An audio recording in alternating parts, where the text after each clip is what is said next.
Welcome back to the Western Museum of Flight. I'm Cindy Maka, the director. Don Murray is one of these men for all seasons, having contributed to a variety of projects and programs at Northrop Grumman.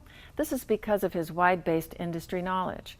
Among these are new aircraft programs, and of course, he is one of the pioneers of stealth.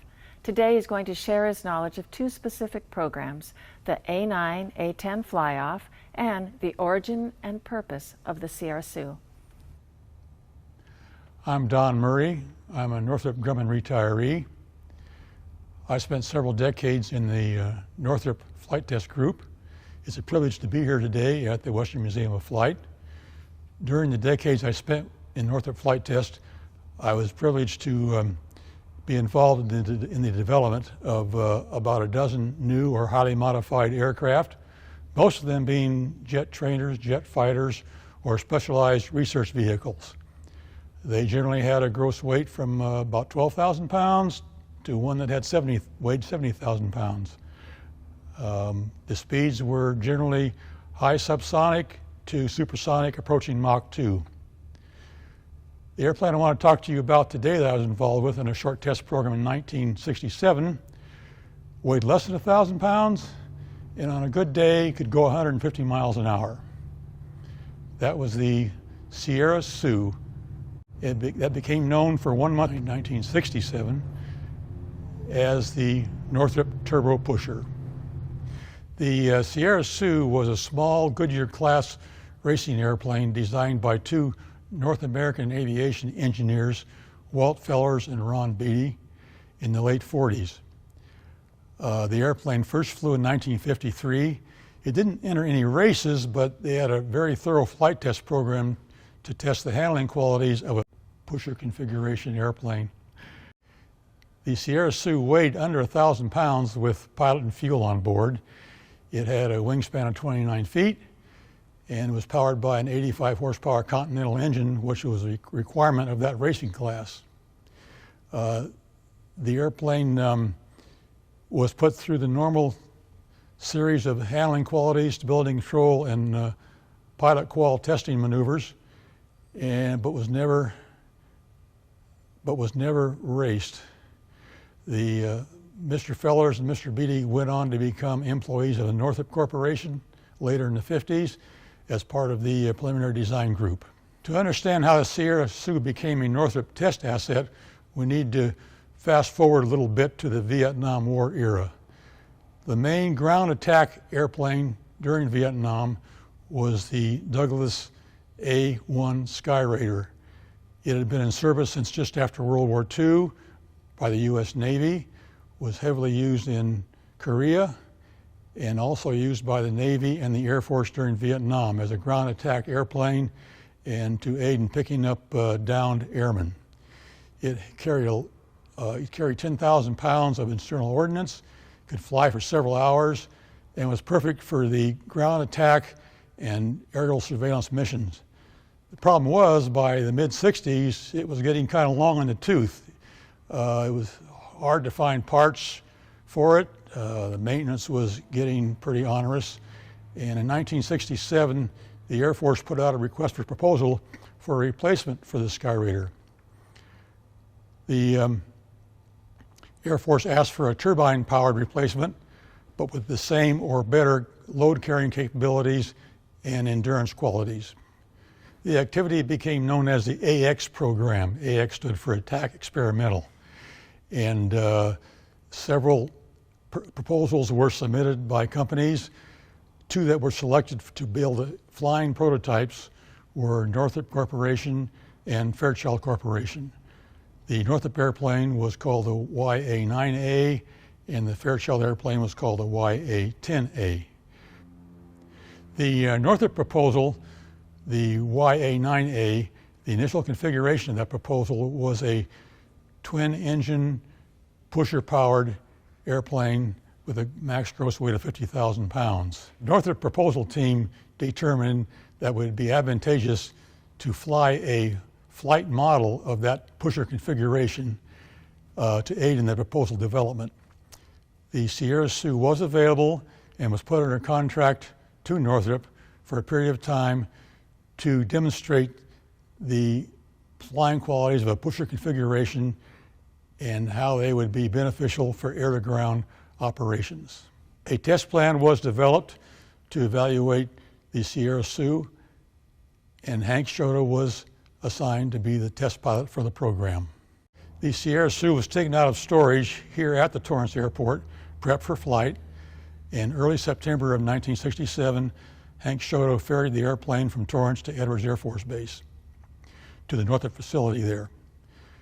We, in turn, installed some rudimentary instrumentation so that we could evaluate the handling qualities of a pusher-configured airplane, once again, with the help of Northrop engineering and technical expertise.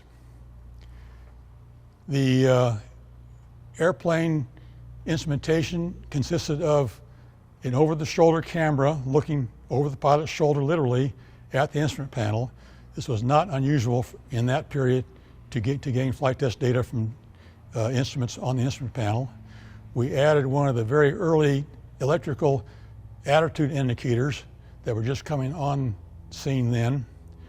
We added a stick grip that was machined by the Northrop Flight Test Department, so Hank could measure the stick force gradient when he did longitudinal stability maneuvers, so we could kind of get an idea what the stick force per G gradient was on this configuration airplane.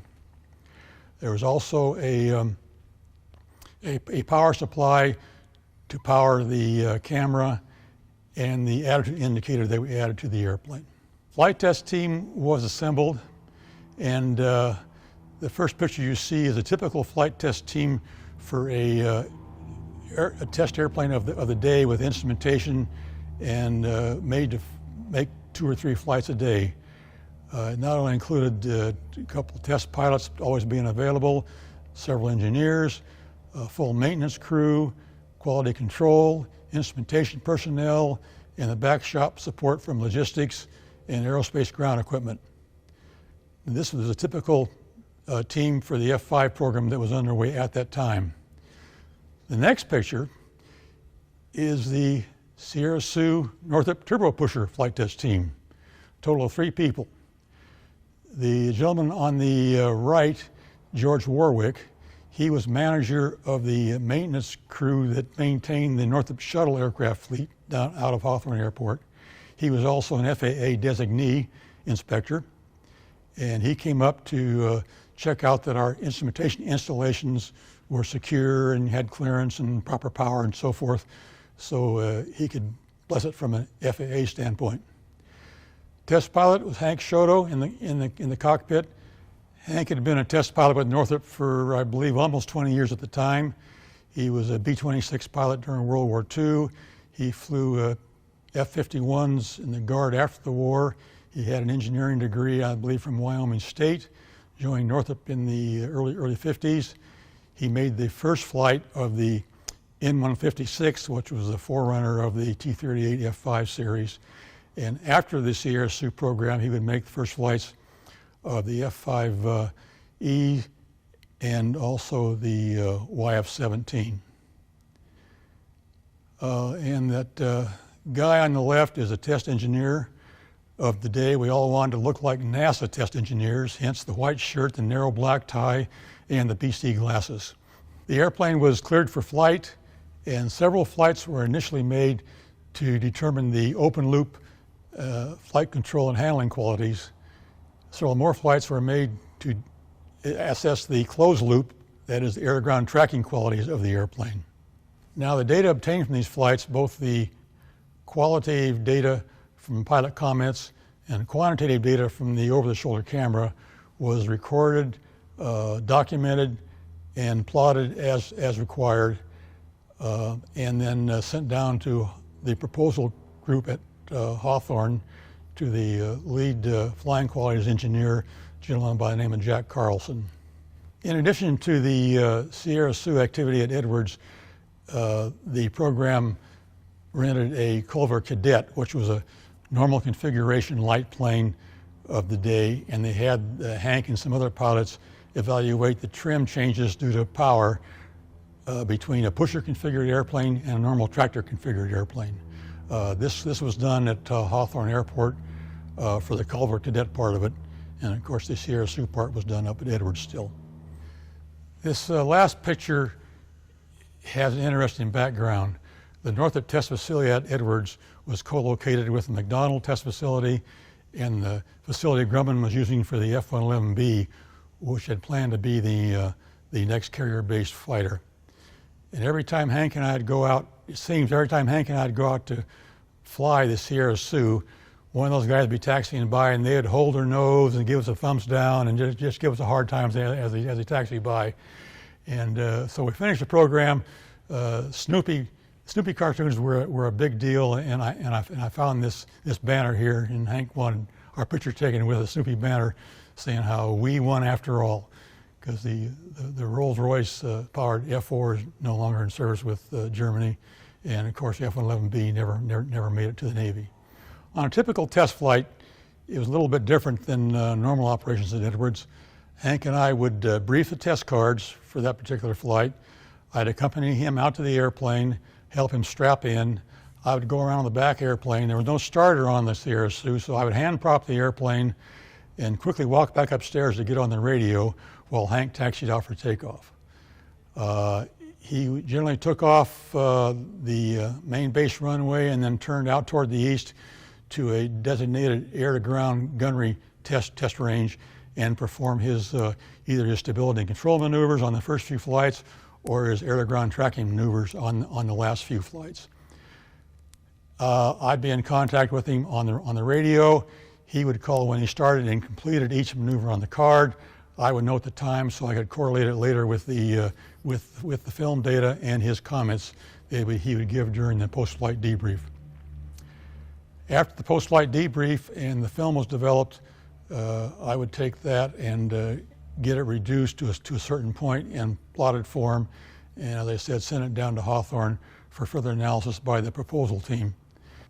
Shortly after the completion of our Sierra Sioux flight test evaluation, the AX program office changed the requirement to require a turbofan engine and raise the maximum Mach number requirements, which negated the ability of a prop-powered airplane to meet those requirements, which is kind of sad. I was in Mr. Feller's office one time for a meeting, and he had a large, must have been a 5-foot wingspan model of the original pusher configuration, and it was all done up in Vietnam camouflage and had wall-to-wall Mark 82 bombs underneath of it, and it was really a mean-looking thing. And one of the guys in the meeting said, we were talking about where we're going to put the gun on the production airplane, and this gentleman said, we don't need any gun.